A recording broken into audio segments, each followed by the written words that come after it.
Hello மக்களே, welcome to my YouTube channel. இன்றைக்கி பார்த்தீங்கன்னா ஒரு வ்ளாக் தான் பார்க்க போகிறேன். இந்த வ்ளாக்னு பார்க்குறதுக்கு முன்னாடி மறக்காமல் நம்ம சேனலை சப்ஸ்கிரைப் பண்ணி வச்சுக்கோங்க. இன்றைக்கி பார்த்தீங்கன்னா நம்ம ஒரு டிஃப்ரெண்ட்டான ரெசிபி தான் பார்க்க போகிறோம். என்னென்னு பார்த்தீங்கன்னா நம்ம பீக்கங்காய் இருக்குது பார்த்தீங்களா, அதில் வந்து சட்னி தான் அரைக்க போகிறோம். அது எப்படி பண்ணுறோம் எல்லாமே நம்ம இந்த வீடியோக்குள்ளே போய் பார்க்கலாம். வீடியோ ஃபுல்லாக கடைசி வரை பாருங்கள், செமையாக இருக்கும். ட்ரை பண்ணி பாருங்கள் ஒரு தடவையாவது. வேறு லெவலில் இருந்துச்சு. நாங்களே ஃபஸ்ட் டைம் ட்ரை பண்ணோம். சீரியஸாகவே அவ்வளோ சூப்பராக இருந்துச்சு. நீங்கள் பீக்கங்காய் வாங்கியிருந்தீங்கன்னா இந்த மாதிரி கண்டிப்பாக ஒரு தடவையாக ட்ரை பண்ணி பாருங்கள்.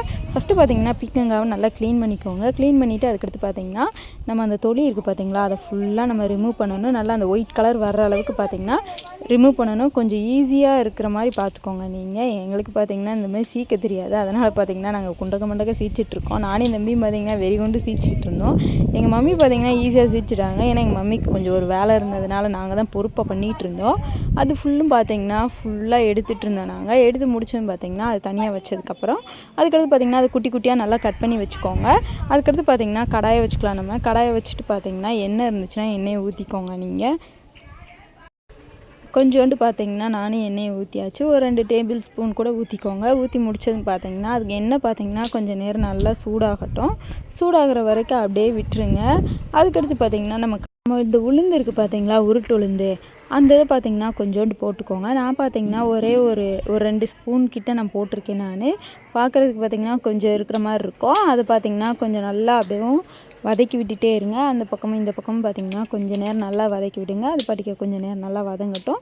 அதுக்கடுத்து பார்த்தீங்கன்னா இது கொஞ்சம் நல்லா வதங்கி முடிச்சதுக்கப்புறம் பார்த்தீங்கன்னா பச்சை மிளகா தான் ஆட் பண்ண போகிறோம். அதுக்கு முன்னாடி பார்த்தீங்கன்னா இந்த உளுந்து பார்த்தீங்கன்னா நல்லா கோல்டன் கலரில் வரணுங்க. நல்லா பார்த்தீங்கன்னா அது அந்த சாப்பிடும்போது பார்த்திங்கன்னா ஒரு மாதிரி கரிச்சின்னு இருக்கும் பார்த்திங்களா, அந்த மாதிரி வரணும் நமக்கு. இந்த அரிசியெல்லாம் வேக வைப்போம் பார்த்திங்களா, அந்த ஒரு மாதிரி கோல்டன் கலரில் இருக்கும்ல, அந்த ஸ்டேஜுக்கு பார்த்திங்கன்னா வரணும். அது வரைக்கும் பார்த்திங்கன்னா நீங்கள் நல்லா வதக்கி விட்டுட்டே தான் இருக்கணும். அதுக்கடுத்து பார்த்திங்கன்னா நான் ஒரு 3 பச்சை மிளகா கிட்ட ஆட் பண்ணியிருக்கேன். அதையும் பார்த்திங்கன்னா நல்லா அப்படியே சுற்றி பார்த்திங்கன்னா நல்லா கிண்டி விட்டுருங்க. அது நல்லா கிண்டி முடிச்சதுக்கப்புறம் பார்த்திங்கன்னா நல்லா சுற்றி பார்த்திங்கன்னா நல்லா வதக்கி விட்டுருங்க. நல்லா அது அதுவுமே கொஞ்சம் நல்லா வேகிற அளவுக்கு பார்த்திங்கன்னா நல்லா வதக்கி விட்டதுக்கப்புறம் பார்த்திங்கன்னா வெள்ளைப்பூடு இருக்குது பார்த்திங்களா, அது ஒரு 3 பல்லுக்கிட்ட எடுத்திருக்கேன் நான். அந்த வெள்ளைப்பூடியும் பார்த்திங்கன்னா அது உள்ளேயே போட்டுக்கோங்க. போட்டு அதையும் பார்த்திங்கன்னா கொஞ்சம் நல்லா வதக்கி விட்டுக்கலாம் நம்ம. அதுக்கடுத்து பார்த்திங்கன்னா கருவேப்பிலை இருக்குல்ல, அது ஒரு கொத்து எடுத்துக்கோங்க. அது பார்த்திங்கன்னா அதையும் போட்டுட்டு அதுக்கடுத்து பார்த்திங்கன்னா நான் கொத்தமல்லி இலை கொஞ்சோண்டு எடுத்திருக்கேன். இதையும் பார்த்திங்கன்னா நான் போட்டுக்கிறேன். இது எல்லாத்தையும் போட்டு தான் நம்ம இப்போ வதக்க போகிறோம். வதக்கி முடிச்சுட்டு அதுக்கடுத்து பார்த்திங்கன்னா நம்ம அரைக்கணும். அவ்வளோதான், சிம்பிளான வேலை தான். பட் இதை வதக்கிறது தாங்க ப்ராசஸேவும் நமக்கு. இது கொஞ்சம் நல்லா வதங்கி முடிக்கட்டும். அது வரைக்கும் கொஞ்சம் வெயிட் பண்ணுங்கள். அப்புறம் பார்த்திங்கன்னா நம்ம வச்சுருக்க பீக்கங்காய் இருக்குது பார்த்திங்களா, அந்த இது பார்த்திங்கன்னா குட்டி குட்டியாக கட் பண்ணியிருக்கேன் நான். அதை ஃபுல்லும் நல்லா க்ளீன் பண்ணிக்கோங்க. க்ளீன் பண்ணிவிட்டு அது உள்ளேயே போட்டுருங்க. போட்டு அதையும் சேர்த்து நல்லா அப்படியே வதக்கி விட்டுக்கோங்க. அது பார்த்திங்கன்னா கொஞ்சம் நல்லா அந்த ஸ்மெல்லு பார்த்திங்கன்னா அடிக்கும். அந்த ஸ்மெல்லு போகிற அளவுக்கு பார்த்திங்கன்னா நம்ம நல்லா வதக்கி விடணும். அது வரைக்கும் கொஞ்சம் கஷ்டமாக தான் இருக்கும், வதக்கிக்கோங்க. பட் ரிசல்ட் பார்த்திங்கன்னா சீரியஸாகவே அவ்வளோ சூப்பராக இருக்குங்க. அதுக்காக தான் நான் உங்ககிட்ட திரும்ப நான் சொல்லிகிட்ருக்கேன். ஒரு தடவையாவது சாப்பிட்டு பாருங்கள். ஹெல்த்தியான பொருளெல்லாம் விட்டுறாதீங்க. கண்டிப்பாக ட்ரை பண்ணி பாருங்கள். அதுக்கடுத்து பார்த்திங்கன்னா கொஞ்சோண்டு உப்பு போட்டிருக்கேன் நான். 1 ஸ்பூன் கிட்ட உப்பு ஆட் பண்ணியாச்சு. அதுக்கடுத்து பார்த்திங்கன்னா பெருங்காயம் ஆட் பண்ணிக்கோங்க. நான் பார்த்திங்கன்னா கொஞ்சோண்டு பெருங்காயமும் ஆட் பண்ணியிருக்கேன். இதெல்லாம் நம்ம மறுபடியும் நல்லா கிளறி விட்டுக்கலாம். நான் பார்த்திங்கன்னா கரண்டியை வச்சு நல்லா சுற்றி பார்த்திங்கன்னா கிளறி விட்டுக்கிட்டேன். எல்லா இடத்துலையும் நம்ம படுற அளவுக்கு பார்த்திங்கன்னா கிளறி விட்டுக்கலாம். அந்த உப்பும் பார்த்திங்கன்னா நல்லா கரைஞ்சிரும் பார்த்திங்களா. நம்ம வதக்க பார்த்திங்கன்னா அதுவும் கரைஞ்சிரும். இன்னொன்று என்னென்னா உப்பு போட்டால் சீக்கிரம் வெந்துரும்னு சொல்லுவாங்க. அதனால் பார்த்திங்கன்னா நல்லா நம்ம வதக்கி விட்டுக்கலாம்.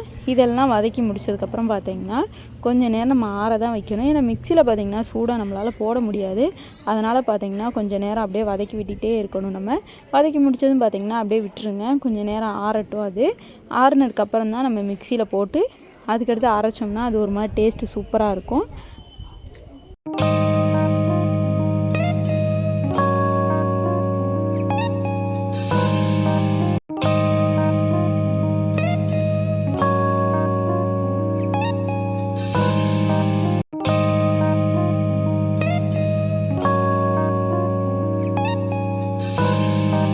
ஃபைனலாக பார்த்திங்கன்னா நல்லா ஆறிடுச்சு. இதை எடுத்து அப்படியே பார்த்திங்கன்னா நான் மிக்சிலையும் போட்டுக்கிறேன். நான் மிக்சியில் போட்டு பார்த்திங்கன்னா நல்லா மையாக அரைக்க தான் நம்ம போகிறோம். அதை ஃபுல்லாக எடுத்து மிக்சியில் போட்டுடலாம் நம்ம இப்போ.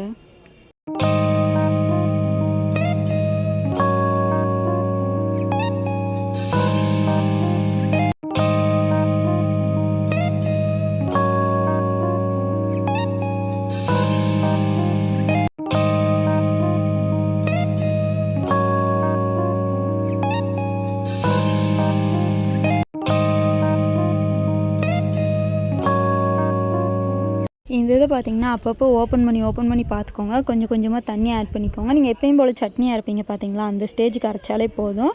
அது வரைக்கும் பார்த்திங்கன்னா நீங்கள் கொஞ்சம் எடுத்து அரைக்கிற மாதிரி தான் இருக்கும். கொஞ்சம் பார்த்திங்கன்னா இந்த மாதிரி ப்ராசஸ் இருக்கும். அதுக்கடுத்து பார்த்திங்கன்னா எனக்கு சட்னி பார்த்திங்கன்னா இந்த அளவுக்கு தான் இருந்துச்சு. செமையாயிருச்சு பாருங்கள். நல்லா அப்படியே பார்க்கவே செம்ம சூப்பராக இருந்துச்சுங்க. ஸ்மெல்லும் பார்த்திங்கன்னா சூப்பராகவே இருந்துச்சு. செம்ம ஹெல்த்தியானது கூட. அதுக்கடுத்து பார்த்திங்கன்னா நானும் கிண்ணத்தில் எடுத்து வச்சதுக்கப்புறம் மறுபடியும் கடாயை வச்சுக்கோங்க.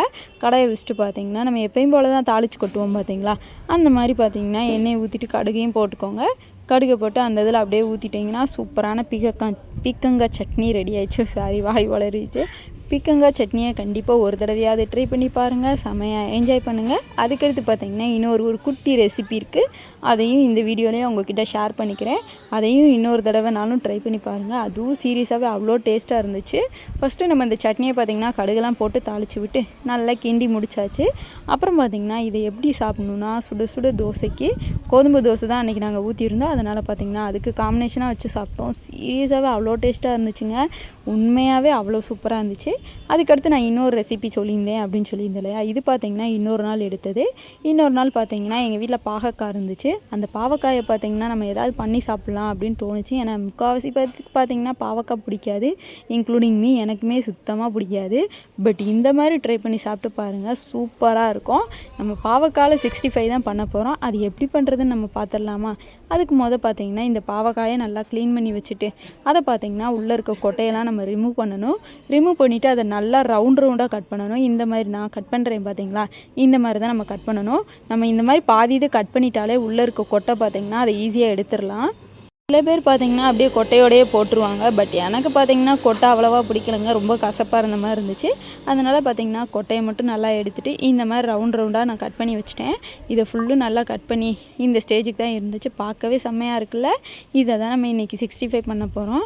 அதுக்கு தேவையான மசாலா என்னென்ன அப்படின்னு நம்ம பார்த்துடலாமா? இப்போ ஃபஸ்ட்டு பார்த்திங்கன்னா நம்ம சிக்கன் பொரிக்கிற பொடி இருக்குது பார்த்திங்களா, அது பார்த்திங்கன்னா ஒரு பாக்கெட் கிட்டே நான் போட்டிருக்கேன். அதுக்கடுத்து பார்த்திங்கன்னா கடலை மாவு இருந்துச்சுன்னா அது கொஞ்சோண்டு நல்லா தூவி விட்டுக்கோங்க. அதுக்கடுத்து பார்த்திங்கன்னா கார்ன்ஃப்ளவர் இல்லைன்னா அரிசி மாவு ரெண்டுத்தில் எதுனாலும் ஆட் பண்ணிக்கலாம். நான் பார்த்திங்கன்னா அரிசி மாவு தான் எடுத்திருந்தேன் நான். அதுக்கு முன்னாடி பார்த்திங்கன்னா இந்த வெள்ளைப்பூடு இருக்குது பார்த்திங்களா, அதை நல்லா தட்டி போட்டுக்கோங்க. நீங்கள் இஞ்சி பூண்டு பேஸ்ட் ஆட் பண்ண வேண்டாம். நீங்கள் கொஞ்சம் தட்டி போட்டாலே அது ஒரு டேஸ்ட்டாக இருக்கும் சீரியஸாகவேவும். அதுக்கடுத்து பார்த்திங்கன்னா நான் கொஞ்சோண்டு அரிசி மாவையும் சேர்த்துருக்கேன் நான். இப்போ இது எல்லாத்தையும் மிக்ஸ் பண்ண தான் போகிறோம். அதுக்கு முன்னாடி இன்னொன்று நம்ம சொல்ல மறந்துட்டோம் இல்லையா, உரப்புக்கு தேவையான அளவு கொஞ்சோண்டு பார்த்திங்கன்னா மிளகு பொடி நம்ம சேர்த்துக்கலாம். காரம் வேணும் இல்லையா, காரம் இருந்தால் தாங்க சுள்ளுன்னு இருக்கும். அந்த கசப்புக்கும் அந்த காரத்துக்கும் பார்த்திங்கன்னா செமையாக இருக்கும். அதனால் பார்த்திங்கன்னா கொஞ்சோண்டு காரப்பொடியும் ஆட் பண்ணியாச்சு. அப்புறம் பார்த்திங்கன்னா லைட்டாக புளிப்புக்கு பார்த்திங்கன்னா அரை எலுமிச்சம்பழம் எடுத்திருக்கேன். அந்த எலுமிச்சம்பழத்தை பார்த்திங்கன்னா அப்படியே லைட்டாக பிழிஞ்சு விட்டுக்கோங்க. இதை பார்த்திங்கன்னா அவ்வளோதாங்க, இது பிழிஞ்சு விட்டாச்சு. இது அவ்வளோதான், முடிஞ்சிருச்சு. இதை பார்த்திங்கன்னா நல்லா இப்போ நம்ம மிக்ஸ் பண்ண போகிறோம். எப்படி மிக்ஸ் பண்ண போகிறோம் அப்படின்னு பார்த்திங்கன்னா லைட்டாக தண்ணி ஊற்றி தான் மிக்ஸ் பண்ண போகிறோம். ஏன்னா நீங்கள் அப்படியே பண்ணிங்கன்னா கொஞ்சம் கட்டியாக இருக்க மாதிரி இருக்கும். அதனால தான். அப்புறம் மறந்துடாமல் உப்பு போட்டுக்கோங்க. இப்போ நம்ம தண்ணி லைட்டாக அப்படியே பார்த்திங்கன்னா ஆட் பண்ணிக்கலாம். இப்படியே பார்த்திங்கன்னா கொஞ்சம் கொஞ்சமாக தண்ணி ஆட் பண்ணி பிசைஞ்சிங்கன்னா அது நல்லா கொலன்னு இருக்கும். அந்த பாகக்காலையும் நல்லா ஒட்டும். அதுக்காக தான் நான் சொல்லியிருந்தேன். இப்போ பார்த்திங்கன்னா நம்ம தண்ணியை ஆட் பண்ணிக்கலாம். இப்படியே பார்த்திங்கன்னா கொஞ்சம் கொஞ்சமாக தண்ணி ஆட் பண்ணிக்கோங்க. தண்ணி ஆட் பண்ணிவிட்டு பார்த்திங்கன்னா அதை அப்படியே லைட்டாக பிசைஞ்சு விட்டுட்டே இருங்க. பிசைஞ்சு விட்டதுக்கப்புறம் பார்த்திங்கன்னா அது கொஞ்சம் ஒரு ஸ்டேஜுக்கு பார்த்திங்கன்னா நல்லா கொலன்னு ஆகிடும். அந்த அளவுக்கு பார்த்திங்கன்னா அப்படியே விட்டுறணும். நம்ம ஒரு அரை மணி நேரம் ஊறணுங்க. அப்படின்னா தான் அந்த மசாலா எல்லாமே பார்த்திங்கன்னா அந்த பாகக்காலை ஒட்டும். அது வரைக்கும் பார்த்திங்கன்னா அப்படியே விட்டுருங்க. நீங்கள் எந்த ஒரு இதுவுமே நீங்கள் பண்ண தேவையில்ல. ஃபைனலாக பார்த்திங்கன்னா ஒரு அரை மணி நேரத்துக்கிட்ட ஊறிடுச்சு. இதை பார்த்திங்கன்னா இப்படியே நம்ம கரண்டிட்ட 2 கிண்டிட்டு அப்புறம் பார்த்திங்கன்னா அடுப்பில் கடாயை வச்சு எண்ணெயை நம்ம ஊற்றிக்கலாம். எண்ணெய் பார்த்திங்கன்னா கொஞ்சம் சூடாகணும். அது சூடானதும் பார்த்திங்கன்னா அப்படியே நம்ம வச்சுருக்க பாகக்காயை ஒன்றா எடுத்து போட்டிங்கன்னா சூப்பரான சுவையான 65 ரெடி ஆயிடுச்சு. அதுவும் பாவக்காவே பிடிக்காதவங்க ஃப்ரெண்ட்ஸுக்கு மறக்காமல் ஷேர் பண்ணுங்கள். சீரியஸாக ஒரு தடவையாக ட்ரை பண்ணி சாப்பிட்டு பாருங்கள். வேறு லெவலில் இருக்கும். நானே சொல்கிறேங்க, எனக்கே பாவக்காய் பிடிக்காது. பட் நானே அவ்வளோ இது சாப்பிட்டேன்னா பார்த்துக்கோங்க. இதை விட என்ன ஹைலைட்டுன்னு பார்த்திங்கன்னா இதை தயிர் சாதத்துக்கு வச்சு சாப்பிட்டிங்கன்னா அல்டிமேட்டாக இருக்கும். எனக்கு ரொம்ப பிடிச்சிருந்துச்சு. அதனால தான் நான் உங்ககிட்ட ஷேர் பண்ணிகிட்ருக்கேன். நானும் அன்றைக்கி தயிர் சாதம் தான் வச்சு சாப்பிட்டேன். சூப்பராக இருந்துச்சு. இந்த வீடியோ யூஸ்ஃபுல்லாக இருந்தால் மறக்காமல் சப்ஸ்கிரைப் பண்ணிக்கோங்க. நான் அடுத்த வீடியோவில் பார்க்குறேன். Tata bye.